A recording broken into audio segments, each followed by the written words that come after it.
அஸ்ஸலாமு அலைக்கும். It's Monday morning. Happy morning to all. இன்னைக்கு பிரேக்ஃபாஸ்ட் எதுவும் செய்யலை. ஸோ பிரெட் வச்சு சாப்பிட்டுட்டு மதியானம் லஞ்சுக்கு ப்ரிப்பேர் வந்தாச்சு. புடலங்காய் கொடுத்தா செய்ய போகிறோம். அதுக்கு ஒரு வெங்காயம், ஒரு தக்காளி நறுக்கிட்டு, கொஞ்சோண்டு ஜீரகம், 2 பச்சை மிளகா, நம்ம நறுக்கி வச்சுருந்த புடலங்காய் போட்டுக்கிட்டு, கடலைப்பருப்பு ஊற வச்சுருந்தேன்.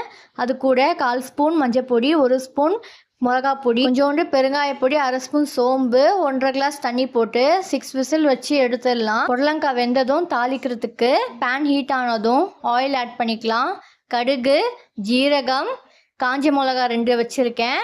அதே மாதிரி கருவேப்பிலை ஆட் பண்ணிக்கலாம். பூண்டை இடித்து ஆட் பண்ணியிருக்கேன். வெங்காயம் ஆட் பண்ணிட்டு தேவையான உப்பு போட்டு நல்லா மிக்ஸ் பண்ணி நம்ம வேக வச்சுருந்த புடலங்காய் ஆட் பண்ணி மூடி வச்சு நல்லா வெந்ததும் நம்ம சாதத்தை போட்டு நல்லா மிக்ஸ் பண்ணி கொத்தமல்லி போட்டு இறக்கணும். அப்படின்னா நம்மளோட புடலங்காய் சாதம் ரெடி.